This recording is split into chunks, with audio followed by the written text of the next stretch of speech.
Hello, I'm Alice Beer. Welcome to Financial Wellbeing, a programme from the Personal Finance Society and ITN Productions. The global pandemic has dominated our lives this year, impacting on both health and wealth. In this programme, we will look at how the financial planning profession can help empower consumers, bridge the financial advice gap, and show how the industry has adapted to new ways of working.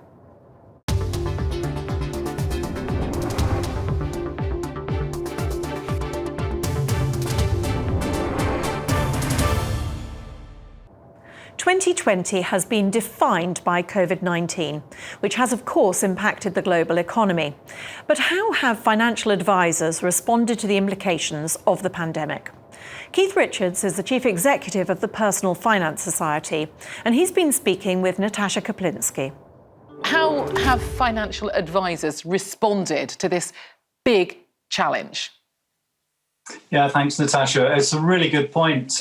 Financial planners have responded exceptionally well. I think it's amazing how quickly people reacted to the lockdown, and literally within a couple of days, everyone was working from home and maintaining a regular contact and service for their clients. What has been amazing is how technology now has been equalised, where we're seeing intergenerational gaps have now been closed, where grandparents are using often the same technology that their grandchildren are using. So that's really enabled financial planners to keep in touch with their clients. They've offered free guidance to family members, in particular those that are impacted more by the early stages of lockdown and certainly unemployment, and all things sort of financial related that advisors have been playing a role in. But clearly they've been maintaining regular contact with their clients, who at this particular time of uncertainty need higher levels of confidence and certainty for the future. Absolutely, and it is that uncertainty that it is so unsettling. But with such low interest rates, surely that's a huge disincentive for investors. It can be, but it's only one factor. For many people, it's engaging in the process of thinking about their financial planning needs. Everyone has aspirations to achieve different objectives in life, but often don't have the time to sit down and do anything about it. So interest is only just one aspect of motivating people to save. What we really need to do is help the nation engage in thinking about the things in life that they want to achieve, either for them, their family, in particular at different life stages. For example, people that might have a child often start to think about planning for the child's future and further education further down the line. People that are nearing retirement think about what they're going to do in those golden years. So they start to think about what they need to do and how far out they need to start planning. Well, Keith, let's pick up on that point, because there is a real perception, isn't there, that financial planning is really something that you do towards the latter part of your life when you've got a little bit more money to invest, and that's not so. No, it's not so, Natasha. In fact, it's really key that people start at the very early stage. For a lot of us, actually, what the pandemic has proven is that we perhaps have more disposable income available to start to plan than we may realise. So for a lot of people, when we start life and we get mortgages, we often feel that we haven't got any spare cash to start saving for the future. But we break that down simply into essential expenditure and non-essential expenditure. What's happened today, where people are working from home, they're saving on those coffees that they were buying on the way to work. So a lot of people need to think about how they can convert some of those non-essential expenditure into life aspirations and objectives for them and their families. The earlier the better will make a fundamental difference. So how, apart from sharing that kind of information, do you encourage younger people to get interested in saving for the future? At the Personal Finance Society, we launched a pro bono program called My Personal Finance Skills, which is aimed at 14 to 18-year-olds, providing financial education in schools around the country. What has been really engaging about this program is that it helps young people understand the things that are important to them, what their first wage check might look like, the importance of budgeting, and of course, all importantly, making sure that they avoid the risk of financial scams, which have been increasing over the past few years. So getting people to understand the real value at an early age can be quite empowering, that as they get to key trigger points in their life, that they start to think again about the all importance of financial planning and their future financial well-being. And just to reflect on that a little more, learning to manage your money is not part of the national curriculum, but perhaps it ought to be. Absolutely, Natasha. We feel passionate that the financial education awareness does need to be part of the national curriculum. It is our aspirations that every school in the country will have access to a qualified financial education champion who will provide the learning requirements in a style that's relevant to young people's current needs. Keith Richards, it's been a pleasure to talk to you. Thank you very much for your time. Thank you.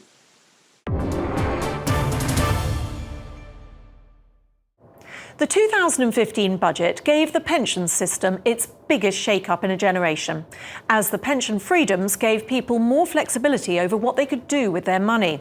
But with more choice comes more confusion.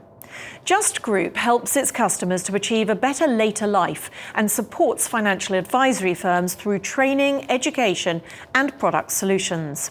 Jonathan Gibson reports.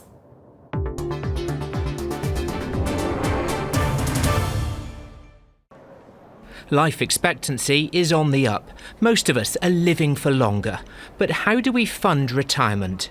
Well, most of us won't work until the day we die. We will still have bills to pay and we can't afford to run out of money. In the past, the obvious answer, get an annuity. In recent years, reducing returns and pension freedoms have both sent ripples through the market. As well as income security, more flexibility is a growing demand. Yeah, I'm just here for a meeting. Independent financial planner Connell Riley works with clients to find the right pension package. Secure Lifetime Income is an innovative solution for changing expectations of retirement. It is essentially that annuity model, but it sits inside a more flexible vehicle. So you have a pension box, for want of a better description. You earmark a portion of that money to secure the level of income you need. So you talk to the provider, you find out how much do we need to give you to get £5,000 a year or whatever the number is. So you earmark a portion for that task and then you've got your flexibility, your discretion with the remainder. So it's trying to find the balance between those two. And so in terms of people's financial priorities, what are they looking for in retirement? And in a lot of cases, they don't know where to start. So the first thing we tend to bring people is the opportunity, and that would tend to be the first meeting with clients, is the opportunity to take a step back and let's have a look at the big landscape. What have you actually got and what are you trying to achieve? One of the biggest worries that we see with clients as they move into retirement is the fear that they're going to run out of money too soon. And a lot of retirees have a desire to have that known predictability of income going into their bank account on a monthly basis, if nothing else, but to cover their essential spending requirements. It provides the client with that certainty, the peace of mind that that level of income will never run out, it will never fluctuate, and it will always be paid for life, however long that may be. Alex Sharp thinks products like Secure Lifetime Income are long overdue. A lack of innovation in the pensions market has left many financial planners increasingly frustrated. There's been too much focus, I think, in the pensions sector on the freedoms and how they can offer, flexible drawdown and that side of things. And we've moved a bit too far away from the actual guaranteed secure income that people fundamentally need. The fact that it's able to go into the SIP wrapper and isn't just paid into someone's bank account, it means we can work with the guaranteed income need that people have in a much more effective and efficient way. Alex and Connell's knowledge of the sector counts for a lot. That's why their clients consult them. But many people still choose to go it alone, with all of the risks that come with that. I think in the absence of sound professional financial planning advice, there is absolutely a risk that consumers could financially self-harm. Trying to manage the finances themselves will inevitably lead to a suboptimal outcome and the potential that they run out of money too soon. Pension freedom has given people options in lots of different directions, but latest figures show that around half of those accessing their pension pots for the first time in the last year sought no financial advice. For consumers, pension freedoms opened up, all possibilities in terms of how they access their pension pot and what they do with their money. The risk is a huge responsibility to try and navigate the complexities of the pension system. But by working with intermediaries, product provider Just is helping to promote the role they play and increase consumer awareness. We support them with a lot of training and education around our markets, around legislation, around taxation, all of which goes into supporting the advisors who are, very highly qualified professional financial planners in their own right, but it just gives them that added support to really enhance the quality of advice that they give to consumers. Supporting pension freedoms in a responsible way to provide a better all-round outcome.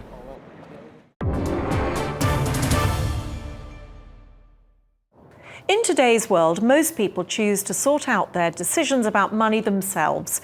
But according to new research from Royal London, professional financial advice will not only help to boost your finances, it can also help to improve your emotional well-being. But despite these benefits, some people still believe financial advice isn't for them. Selina Downs went to find out why.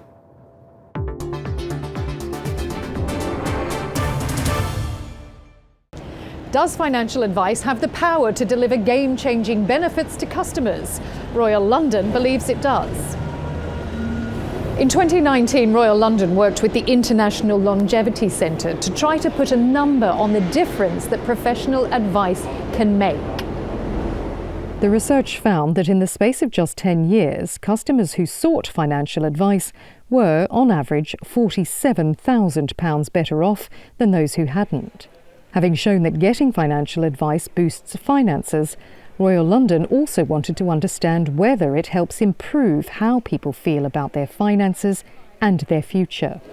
Research in the summer of 2020 with some 4,000 consumers found that using a financial advisor does help emotional well-being by making people feel better about their money and themselves. Our latest research reveals that professional financial advice offers so much more to customers than just practical financial benefits. For example, the research shows that people taking professional financial advice are more likely to feel in control of their finances, to feel financially secure, and feel better prepared to deal with life shocks. We believe that if customers understand that there are emotional as well as financial benefits, they'll be more likely to seek advice. So if financial advice can deliver both financial and emotional benefits, why don't more people take it? Sarah Pennells is Head of Financial Capability at Royal London.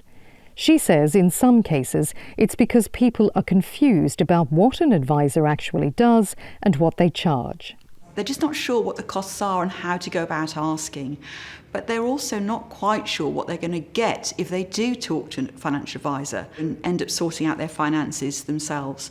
But our research has shown that actually if you do take advice, then you can be better off in terms of how you feel about your finances and the fact that you'll be less worried and less anxious about what's around the corner. Derek Bradley delivers advice to the advisors. He's CEO of Panacea, an online platform supporting more than 20,000 smaller independent financial advisors. He says due to COVID-19, people need financial advice because we're experiencing one of the worst financial crises of the last 100 years. Now, probably above any other period in time, has highlighted the need for people to take advice, to make sure that their life's risks are covered. And I think certainly to get more and more people engaged in the advice process, the more trust and confidence that can be built up. The research shows the closer the relationship between a customer and their financial advisor, the greater the emotional benefit. Customers also value impartial advice. They don't want a salesperson. It's about having trust and confidence in their advisor, especially as COVID-19 means more people are feeling anxious about their future. I think that coronavirus has had a huge impact on people. It has really affected how people feel about their finances. So the research showed that over a third of people are more worried about their finances or more anxious, but about 2/3 of people said it made them budget and think about what might be around the corner. And it did actually prompt some people who'd never thought of taking advice before to think about it. So, what advice then does the research offer the financial community?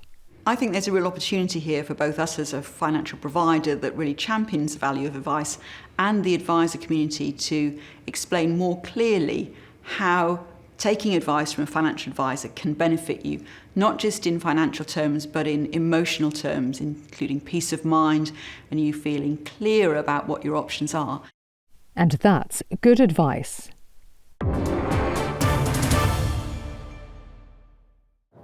Financial planning can help us see the bigger picture when it comes to mapping out our future. Succession Wealth Management Limited uses cash flow modelling and forecast assessment to help its customers achieve their financial goals. Julie McDonald went to find out more.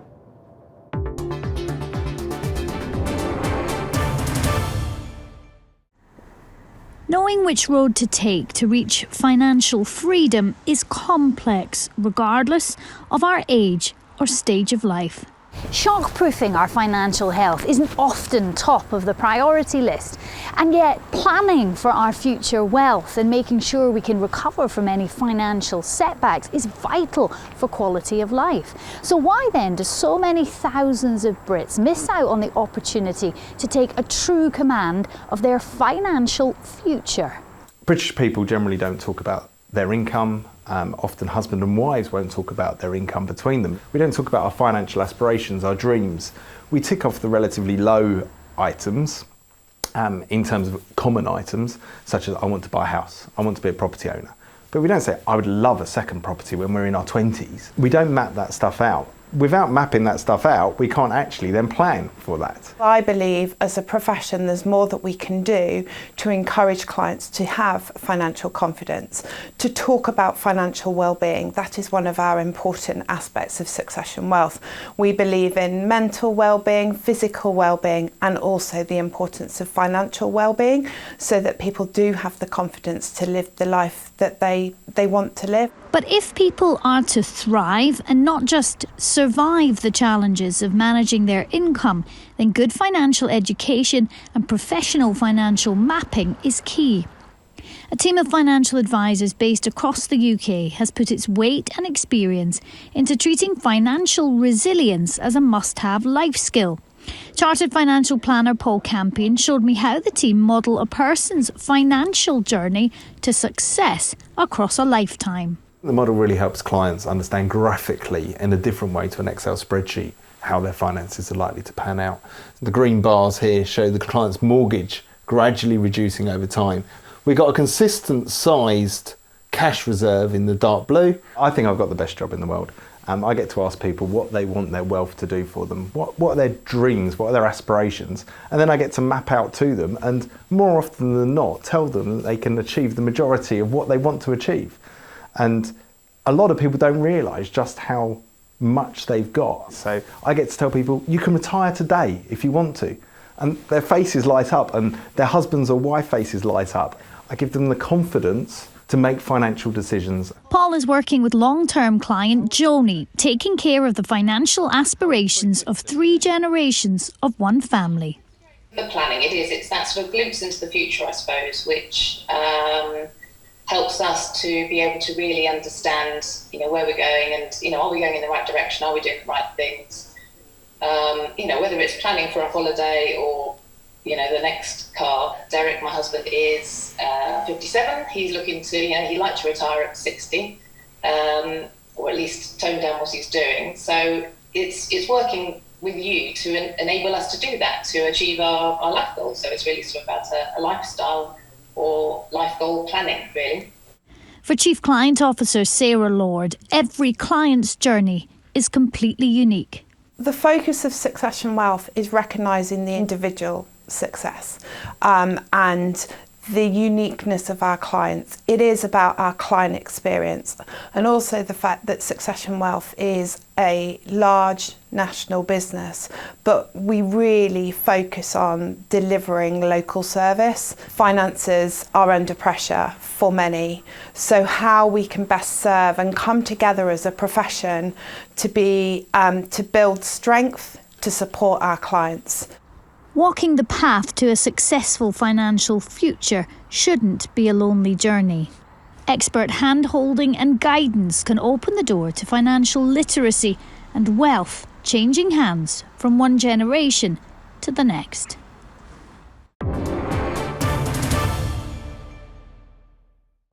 Ethical and responsible investing is a growing trend as consumers want to know how and where their money is being used.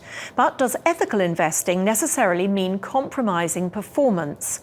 Saracen & Partners helps investors make the right decision for them, guiding them through the investment process. Robin Ross has this report.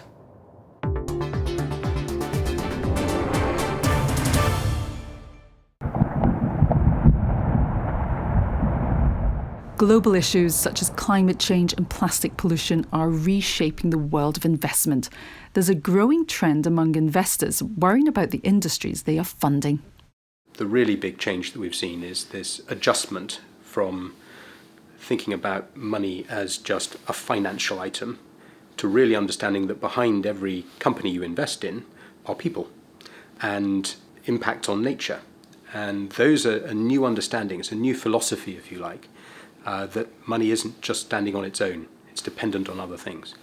Saracen & Partners specialises in responsible investments, looking after the portfolios of charities, individuals and organisations. They research companies to ensure they are acting responsibly, looking at environmental, social and governance factors. It makes good investment sense because companies that behave in a responsible way towards the environment and society create long-term sustainable returns for their clients. And that's because they're less likely to be fined by a regulator or be embroiled in some controversy which causes damage to their brand and then ultimately destroys shareholder value. And if companies aren't getting it right, shareholders have the power to vote. You want this company to be successful for you in the long term. You want it to be run well. And therefore, the best way of doing that is not only to vote at the annual general meeting, but to get involved and engage. And if they're doing something that you don't like and you want them to improve faster, you can say so. Where we are shareholders but not significant shareholders, if we have a specific area of concern and the regulation in that jurisdiction permits it, sometimes we'll reach out to other shareholders as well to bring them on board or to communicate our point of view to them. And together that collective bargaining power definitely helps us get our voice heard. The supply chain, bonuses, climate change are part of 15 metrics used to score companies. We have a specialist in-house team who works with the person who is responsible for covering that particular company overall. So the specialist, the stewardship specialist, works alongside the analyst, and together they do spend quite a lot of time looking at the supply chain, the environmental impact, the structure of the governance around the company, their board, their management team. When you buy something to eat, you can clearly see on the back of the package the ingredients, so you can decide whether or not you're happy to eat that much sugar and fat. The aim is to make investing as transparent so you can make informed choices. So in the next year or two, we'll see some really big changes in the investment industry around disclosure. So what fund managers have to report about the funds that they manage. And that is going to make a really big change because you will be able to see how your money is really behaving. And I think that's a big part of the shift that we'll see towards more responsible investment, is that people will be able to choose a fund that has got much less impact, for instance, on the environment. It will take entire industries to help solve society's biggest challenges, but an increasing number of investors now expect and demand it, with $31 trillion in sustainable investments. The key thing with Saracens is that they have a culture of investing responsibly, and that runs through the whole company, and they've done that for a very long time. Whereas what we have in the industry at the moment is a lot of new funds coming into this sort of responsible investing space, and we find that they are doing more of a box ticking exercise rather than sort of being actual active shareholders who are trying to make an impact for clients. Climate change is disrupting national economies and affecting lives, costing people, communities and countries. Analysis found investing $1.8 trillion over the next decade in measures to adapt to climate change could result in net benefits worth more than $7 trillion. I'm very optimistic about the next decade because I think companies already do quite a special thing. They give people careers, they create all sorts of positives. But if only they can do that in a way that also doesn't damage the environment or hurt people in their supply chain, then we'll have a much, much better world where you can combine all of these things. Getting the right financial advice is important, and the finance profession needs to adapt to new ways of reaching and engaging with consumers from all walks of life, now more than ever during this challenging time. Wealth Wizards created MyEva, a digital financial expert, providing organisations with tools to support the financial well-being of their staff. Sue Saville found out more.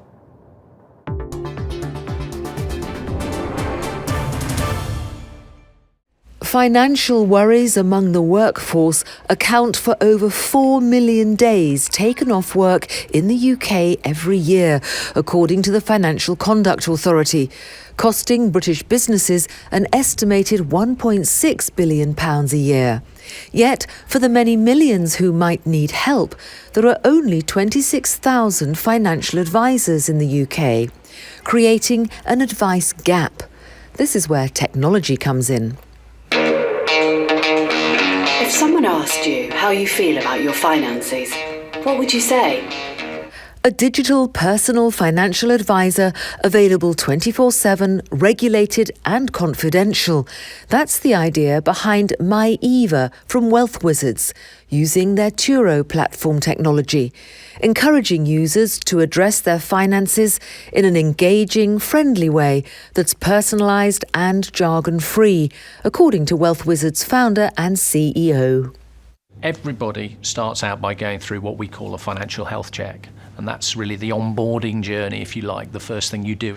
And that is similar, I suppose, if you joined a new GP, they would take you through some sort of triage and some sort of test like blood pressure, those sort of things. We're doing the same equivalent for your finances. We take people through that health check, and that allows us to assess straight away, where is that person up, where do they need to go next.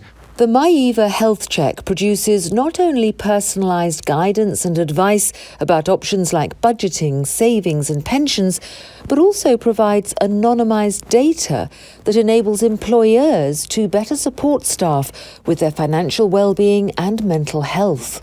The anonymised data that we get based on everyone's financial health checks that MyEva provides tell us what is most top of mind for our employees in terms of their financial situation. That could range from anything from how do I improve how I save and invest, to how do I plan for retirement, to, as you can imagine, very topically, how do I cope in a crisis where things are perhaps not going as planned. So this data is extremely helpful in how we keep tailoring the benefits that we provide our employees. With more than a quarter of households seeing a drop in income during the pandemic, according to the Bank of England, getting on top of money concerns is ever more urgent. Remote working has accelerated the uptake of technology, enabling employees and employers alike to benefit from expert digital personal financial advice. Ipsen employees like Jess, who value being able to access regulated financial advice whenever and wherever it suits them. What help, what benefits have you experienced in using this MyEva system? It really gave me an overall perspective of all of the areas of financial health and well-being, and really what I could do personally to improve in certain areas, how to invest, how to save, and what kind of savings I should be looking to have and maintain. It's really a holistic system that provides lots of financial support.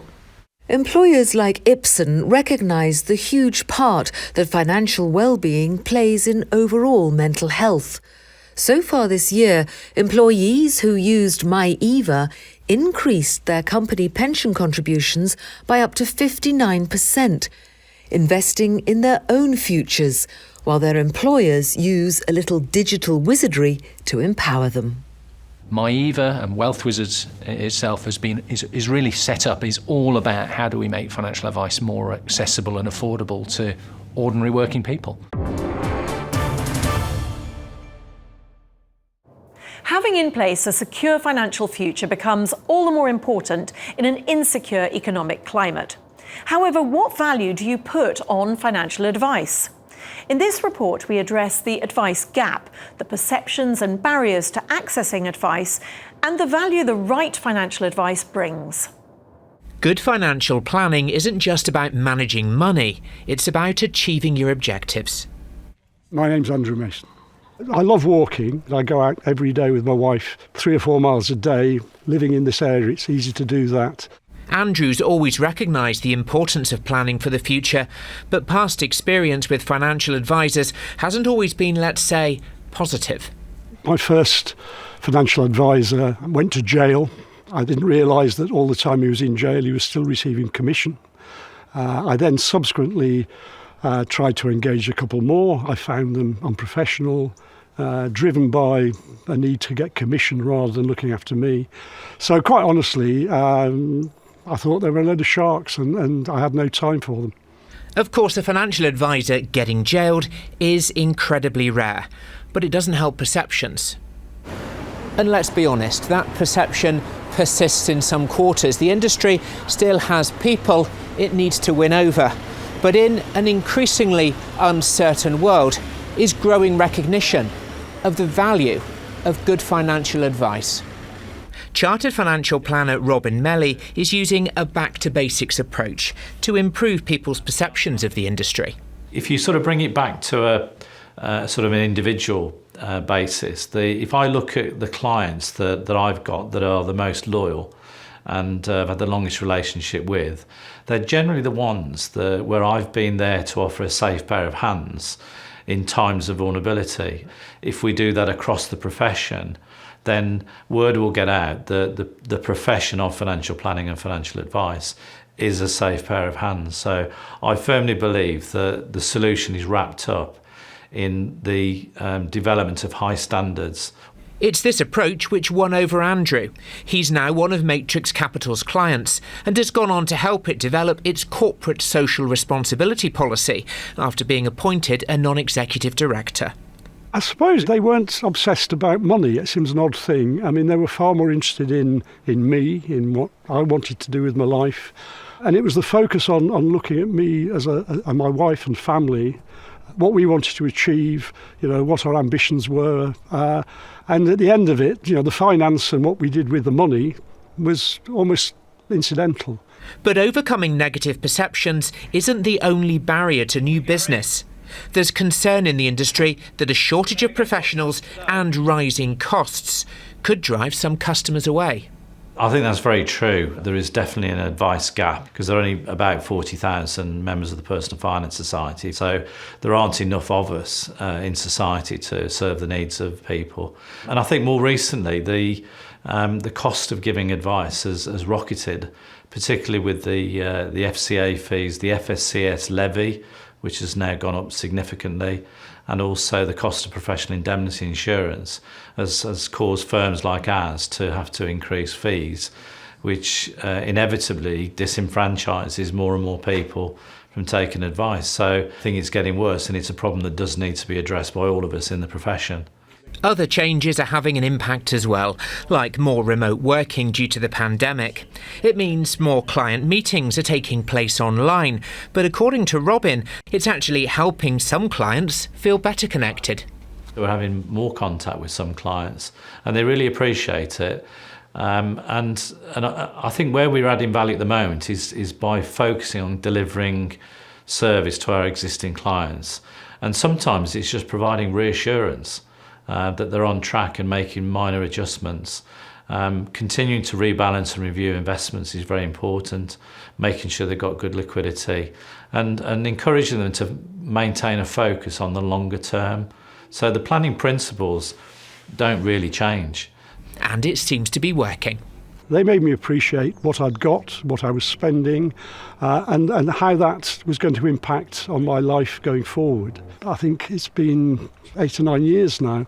I mean, I'm in a far better position now. Thanks for watching. All the reports are available to view on the Personal Finance Society website. The details are on the screen now. From me and the team here, goodbye.